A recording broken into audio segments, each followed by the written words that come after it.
The Conjuring from 2013, directed by James Wan, starring Vera Farmiga, Patrick Wilson, Ron Livingston, and Lily Taylor. It goes for old school horror vibes with new school jump scares.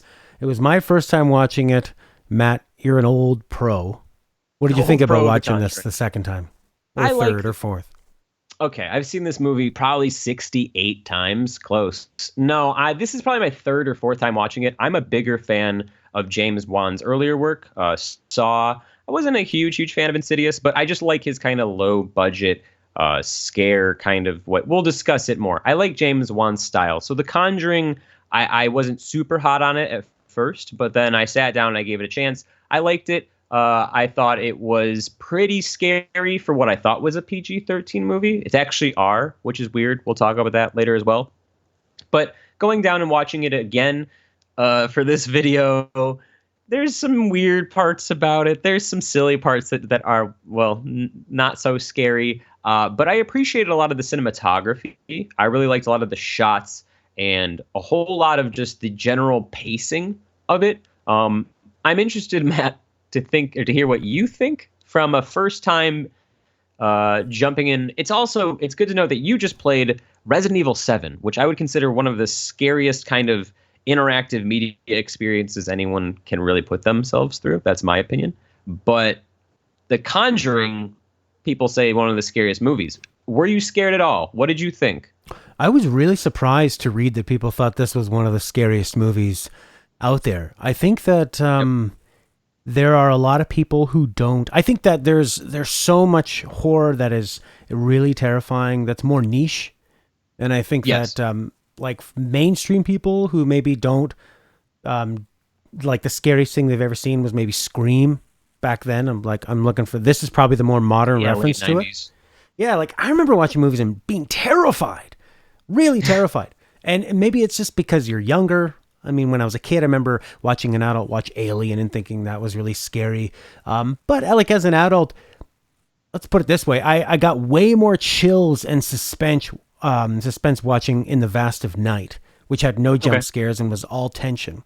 Or yes, that's classic. Good indie one, In the Vast of Night. I love it. This film, there were a couple times where I was scared, but I'd say almost every single time it was because of a jump scare, and there were only a few moments where it was like genuine suspense. I think where the film works the best, like you said, I like the pacing. I think you get to know the characters enough. Some of the story didn't really work with me because I didn't really believe, like, it's supposed to be based on a true story, but there's a lot of stuff about religion and demonicness. And can I cut you off real quick, because I have notes throughout this whole movie. We're going to start off with a very spoiler-free section, just our general thoughts, and we'll get into spoilers here. We'll let you know, or in a little bit, we'll let you know when that happens. But so it's based on a true story, which you hear all the time, especially in the horror genre. And a lot of lesser, I would say, PG-13 jump scare horror movies are always based on a true story. Ed and Lorraine Warren are the two main supernatural investigators in this movie. And those are real people. At the end of the movie, they have like the shots of them actually. For even like the general modern supernatural ghost hunting society, Ed and Lorraine Warren were kind of viewed as a little kooky. Even they're an eccentric team, even within the real world, weirdness that is ghost hunting. They kind of hint at that in the very earliest scene. They're doing like a college talk, and they're talking to these students and explaining what they do. And they're like, some people call us kooks. So Ed and Lorraine Warren are already kind of weird characters. I think some of that came out in the script and the performances. Like Matt said, there's a lot of overtones of religion. And so as a viewer, it's kind of, we're dealing with that's going to start getting to spoiler territory, but some of it is unbelievable.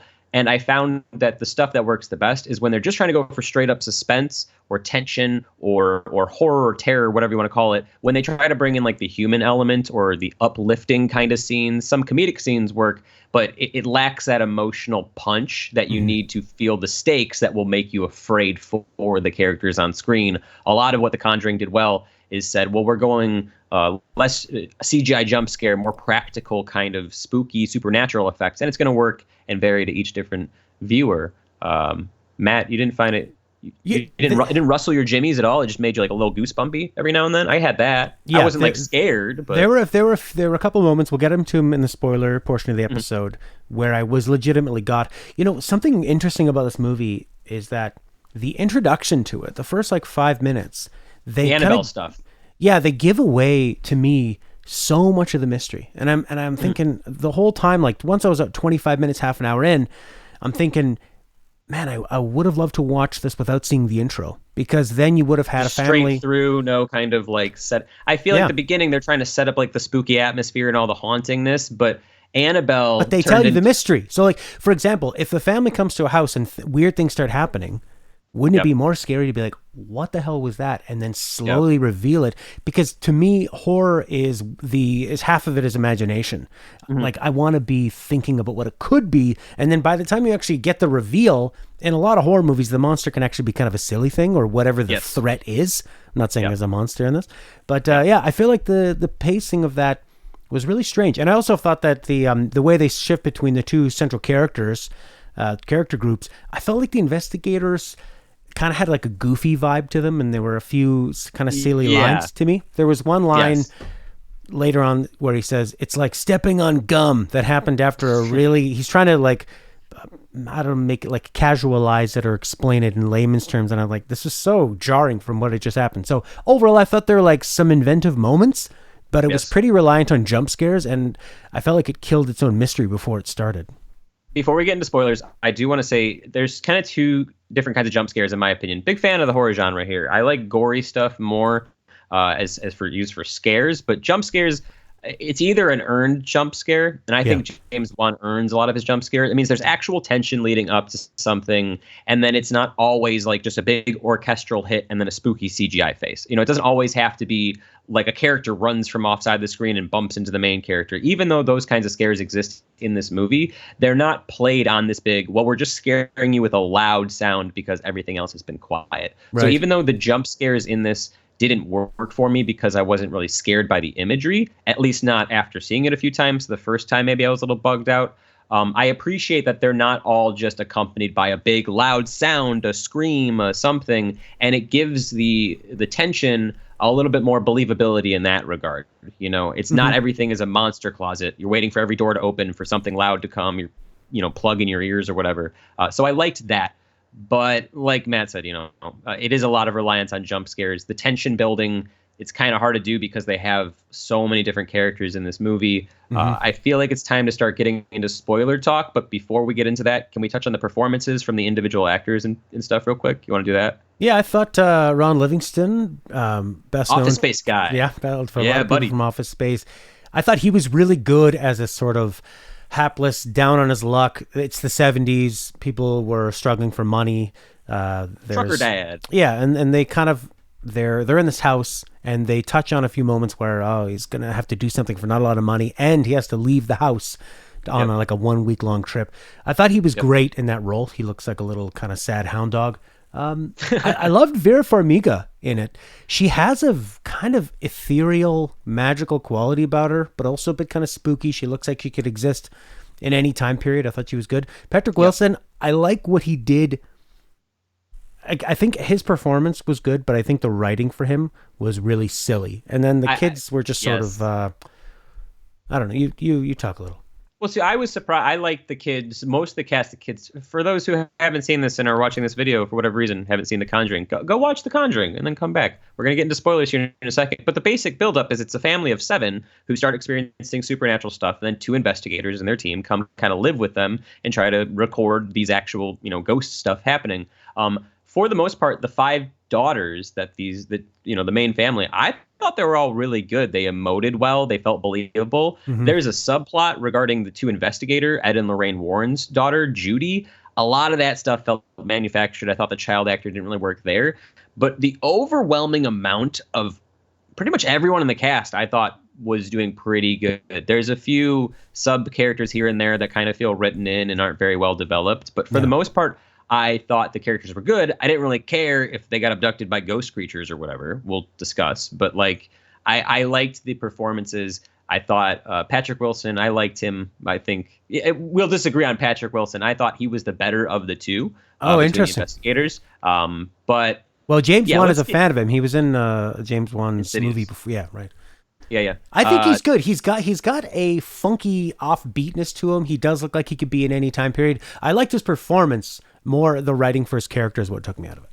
Yeah, I agree. And I think a lot of the times it comes down to the script not being exactly what James Wan has in the vision. And so sometimes there's like these jokey bits or these uplifting bits that don't really strike the movie in the right tone. And sometimes I think it would have been better served if they just kind of just left it as just scary, plain old scary, and whatever. If it's too intense for some people, okay, but it's not that intense of a movie. Matt, let's talk about spoilers. Okay. Can we? Because I want to talk about some specific shots. I want to talk about some specific scares, some stuff that I liked the first time, didn't like the second time. Okay. You ready for spoilers? Yeah, yeah. And I was also really happy to see Murph from Interstellar, the daughter, the young one. Dude. Yeah, she was great. That's what I mean. Like, most of the kid actors are pretty good. So this is for you guys watching. This is your spoiler limit. Like, spoiler if time.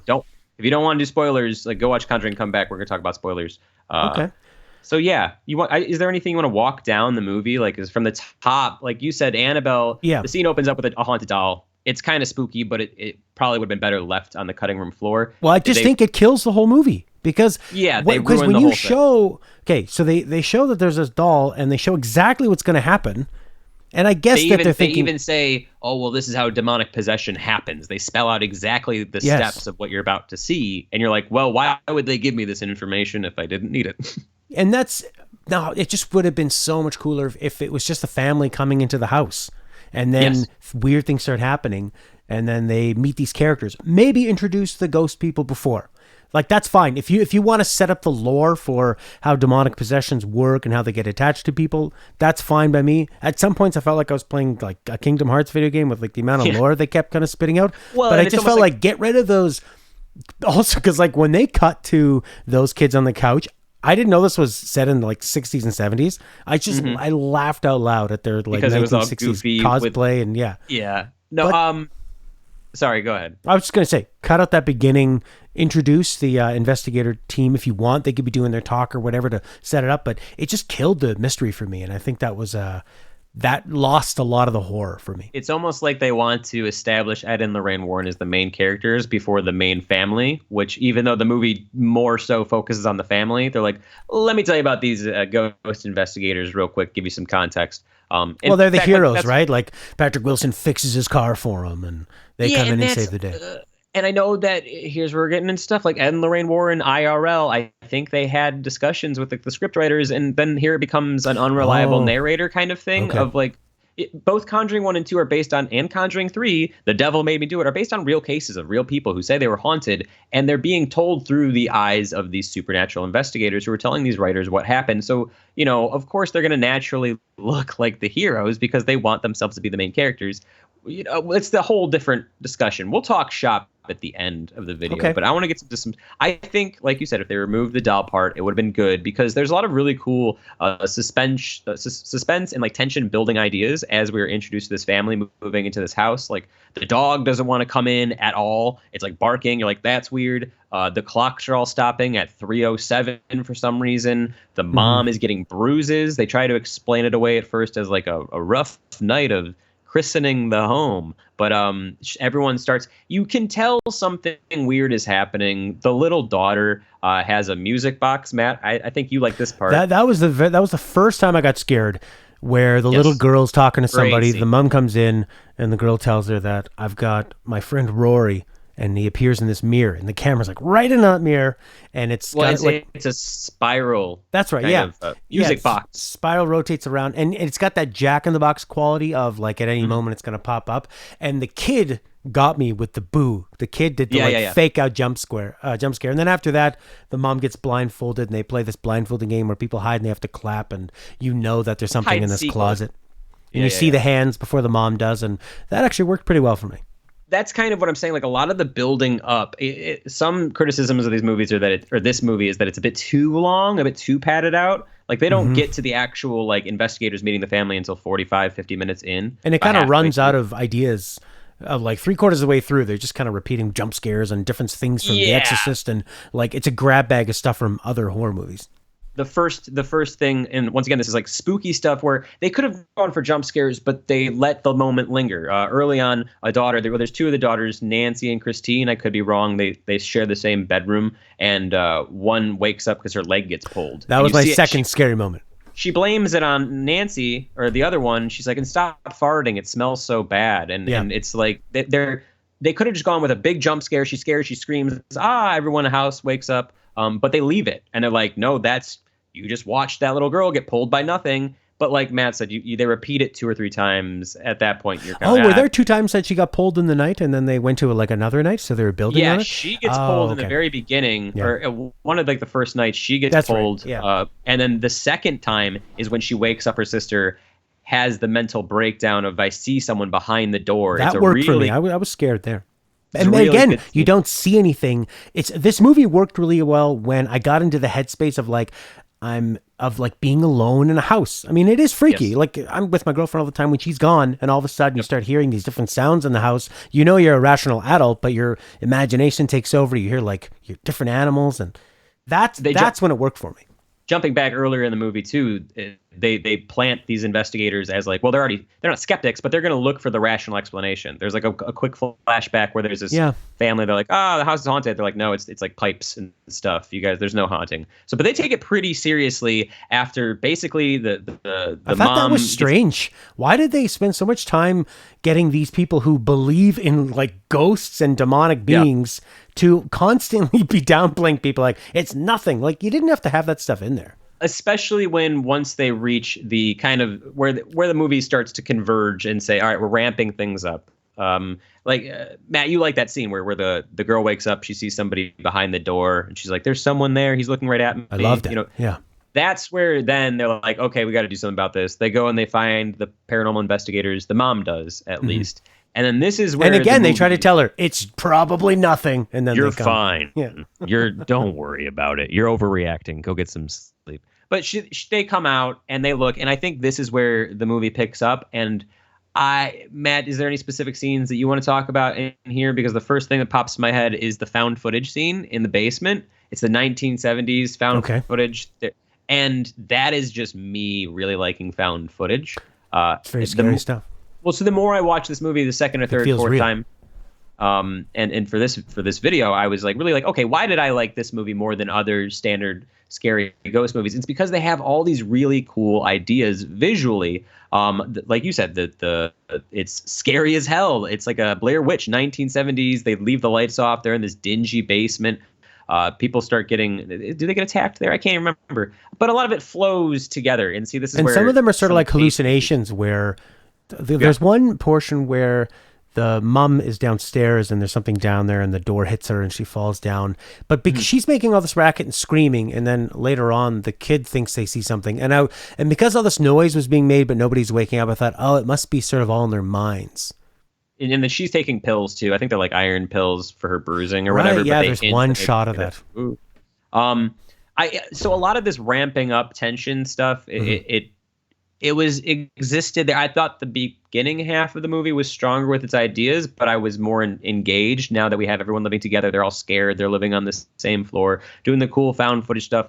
I also like ghost hunting stuff. So like they set up these cameras that are, if it drops a certain amount of degrees, the camera will trigger and take a shot. And there's the daughter starts sleepwalking one night, and they're like, well, what's happening? And was Ed Warren, the investigator's like, oh, there's actually someone following her. And there's these very, like I said earlier, they just let these creepy moments kind of stew a little bit. I think then that's how they find the hole in the armoire, right? That goes back when she gets abducted by Rory, the little dude. I completely glossed over that. I think there's a back-to-back scene, or 2 scenes in this movie that are super awesome. It's when, oh my God, I'm forgetting her name. The lead investigator woman. She sees Rory in the music box, and then immediately after goes outside to take a breath and has a vision of someone hanging from a tree right next to her. Those 2 scenes, fantastic. Matt, talk about other scenes, because now like the third act is starting to spiral in my brain. I can't. Well, that's how it really felt. Is that it was a good setup, and then once you're in there, the movie kind of hits this point about with 30 minutes to go, like a lot of movies do. It wanted to have kind of like a slam bang, really exciting way to close out. Yeah. And there were a lot of interesting moments, the person hanging from the tree, Vera Farmiga falling through the floor. All of a sudden you have this kind of like monster chase, like in the walls and stuff. And they're trying to save the kid. And it's a lot. there's a lot. It does feel like it's just kind of taken from a lot of different movies. And, I was engaged enough. Like, I think the movie is pretty well made, really well made. Like, I enjoyed what the director did, but I think overall the script of it is a bit weak, and it Strong does. premise, but loses the execution there towards the end. They're kind of just It's a bit hey, let's do- flabby. It's kind of but like the third time someone's getting yanked around by the exorcism stuff. There's only so many times you can do that. Horror is a lot like comedy, where you can't just keep repeating the same punchline. So I felt I it just lost chuckled a a lot of few steam. times.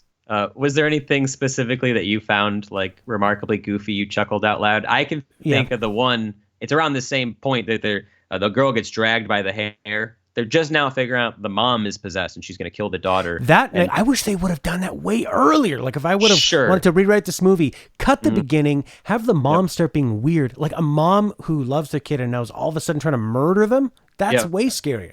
And not knowing Yep. why. But that shot where her hair starts to kind of That stick was up cool. and it's cool, but then it gets cut by like what they grab scissors and they like cut the top of her hair and like that freed her from the spirit. And so like that kind of stuff doesn't. And at what point? At one point they have to go and they're trying to get an exorcism on the house and they go to a priest and they're trying to be serious and the priest is like, "This approval must come straight from the Vatican." Like there's a lot of shit in this movie that once towards the end when they're trying to resolve everything, it kind of doesn't work. It requires a lot of suspension of disbelief. You have to be willing to go along with a lot of different elements of an exorcism that kind of get introduced so late into the movie that it feels harder to buy in. Overall, I think it was like the director did a great job. I wasn't scared, and I was a little bit annoyed by the constant jump scares. Like, you've watched a lot of horror movies. You know when, a camera's going this way. As soon as the camera starts panning back, you're like, okay, something's going to hit me in the face. Oh, the music built and now it's quiet, and you let your breath out, you're going to get hit with a jump scare. I feel like there's probably 3 or 4 of those moments where it is like, this character turns this way and then turns this way. There's going to be a monster. But even some of the more tropey ones, like birds flying directly into windows, where there's like 2 or 3 of those, I feel like those are earned. Like, exactly. Yeah. And so it's for the jump scares, I just think it's far more tastefully done. Tastefully might be the wrong word. Than your standard PG-13 schlock that you got, especially around this time. To that point, did you want to say anything? Was there any goofy scenes you want to talk about before we talk about the very ending and then kind of wrap up and give our thumbs up, thumbs down? Let's get to the ending. My funniest part was when there was a scary moment and the guy was trying to describe, it's like stepping on gum. And I thought, you're just like killing all the tension. Yeah, they're trying to explain how the demonic things possess people. Not why it sticks with you. She says, Carolyn, the mother says, well, why can't we just run away? And he's like, it's like when you step in gum and it stays on your shoe. That's it. And that's exactly where I can understand you not liking Patrick Wilson. He kind of overplayed. No, I'm saying he's good. The line is stupid. But no, the line, that's where the characters fall apart. With all that said about the goofy kind of wrap up, I thought that the exorcism ending was actually very well done. It's in my notes. I have it said, this is actually pretty sick. There's some pretty cool stuff. Even though it doesn't all work narratively, I think that who's the actress's name? Lily Taylor. She gives a fantastic physical performance. There's some really cool stuff. The sound design throughout this entire movie, I'm a huge fan of. Specifically, kind of here in this scene where everything's going crazy. There's tons of wind, and then everything just cuts.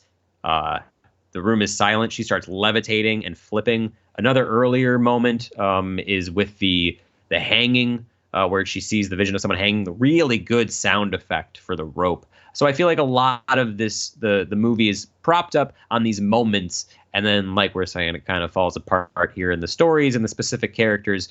But overall, pretty well done. What do you have to say about the ending, Matt, and the movie overall before we thumb up, thumb down this thing?